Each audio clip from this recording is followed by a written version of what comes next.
Hello மக்களே, நாம இன்னைக்கு பார்க்க போகிற ரெசிபி என்னன்னு பார்த்தீங்க அப்படின்னா, ஒரு ஹெல்த்தியான ஒரு சூப்பரான ரெசிபி தான்.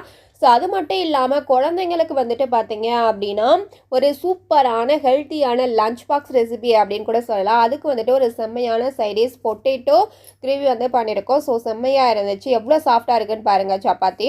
எப்படி பண்ணுறது அப்படிங்கிறத வந்து இன்றைக்கி பார்த்துடலாம். என்ன சப்பாத்தின்னு பார்க்குறீங்களா? முருங்கைக்கீரை சப்பாத்தி தான் இது. ஸோ ஃபஸ்ட்டு வந்துட்டு அதுக்காக பார்த்தீங்க அப்படின்னா, ஒரு கைப்பிடி அளவுக்கு வந்துட்டு நம்ம முருங்கைக்கீரை வந்து எடுத்துருக்கோம். ஃப்ரெஷ்ஷாக பிஞ்சு கீரையாக தான் வந்து எடுத்துருக்கேன். நீங்கள் என்ன கீரை இருந்தாலுமே வந்து எடுத்துக்கலாம். முருங்கைக்கீரை தான் கிடையாது, என்ன கீரை கிடைச்சாலுமே வந்து எடுத்துக்கலாம். ஸோ அடுத்ததாக தேவையான அளவு உப்பு, ஒரு பிஞ்ச் அளவுக்கு பெருங்காயத்துண்டும் சேர்த்து நல்லா வந்துட்டு தண்ணி ஓரளவுக்கு ஊற்றிட்டு நல்லா பேஸ்ட்டாகவே அரைச்சி எடுத்துக்கோங்க.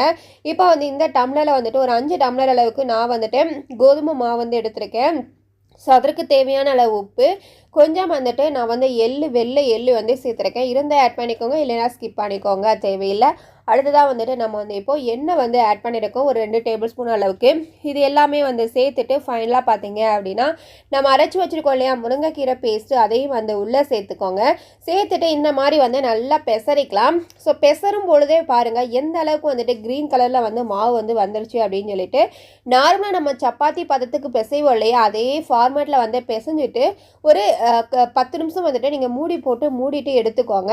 இப்போ வந்து பாருங்கள் எந்த அளவுக்கு வந்து உருண்டை திரட்டி வச்சுருக்கோம் அப்படின்னு சொல்லிட்டு. இதை வந்து நார்மலாக நம்ம சப்பாத்தி தேய்க்கிற மாதிரி வந்து தேய்ச்சி வந்து எடுத்துக்கலாம். அதே மாதிரி தோசைக்கல்லை போட்டுட்டு நம்ம நார்மலாக வந்து ஒரு 2 டேபிள் ஸ்பூன் அளவுக்கு எண்ணெய் சேர்த்துட்டு சப்பாத்தி வந்துட்டு நம்ம போடுவோம் இல்லையா, அதே மாதிரி வந்துட்டு பிரட்டி போட்டு எடுத்துக்கோங்க. கொஞ்சம் வந்துட்டு நல்லாவே வேக வச்சு எடுத்துக்கோங்க. ஏன்னா இது கீரை சேர்த்துருக்கோம் இல்லையா, ஸோ அதனால் குழந்தைங்களுக்கு வந்து ஈஸியாக டைஜஸ்ட் ஆகணும் அப்படிங்கிறதுனால பாருங்கள். ஸோ சூப்பராக கலர்ஃபுல்லாக இருக்கா பார்க்குறதுக்கு. வந்துட்டு குழந்தைங்களுக்கு வந்துட்டு ஸ்ட்ரைட்டாக வந்து கீரை கொடுத்து அந்த அளவுக்கு வந்து விரும்பி சாப்பிட மாட்டாங்க. இந்த மாதிரி செஞ்சு கொடுக்கும்பொழுது அவங்களுக்கு வந்துட்டு ஒரு ஹெல்த்தியான உணவு வந்து நம்ம கொடுத்த மாதிரி வந்துட்டு நமக்கும் ஃபீல் ஆகும்.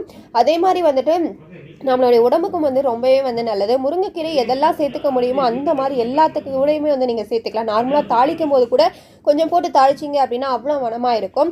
ஸோ கண்டிப்பாக வந்துட்டு இந்த ரெசிபி உங்களுக்கு யூஸ்ஃபுல்லாக இருக்கும்னு சொல்லி நினைக்கிறேன். நம்மளுடைய சேனல் ரெகுலராக வந்து நிறைய ரெசிபிஸ் வீடியோஸ் எல்லாமே வந்து சென்ட் பண்ணிகிட்ருக்கோம். இதுவும் உங்களுக்கு யூஸ்ஃபுல்லாக இருக்கும். ட்ரை பண்ணி பார்த்துட்டு எப்படி இருக்குது அப்படிங்கிற மறக்காமல் கமெண்ட் பண்ணுங்கள். இது போல் வீடியோஸ்க்கு நம்மளுடைய சேனலை வந்துட்டு மறக்காமல் சப்ஸ்கிரைப் பண்ணி சப்போர்ட் பண்ணுங்கள். தேங்க்யூ ஃபார் வாட்சிங். நாளைக்கு பார்க்கலாம்.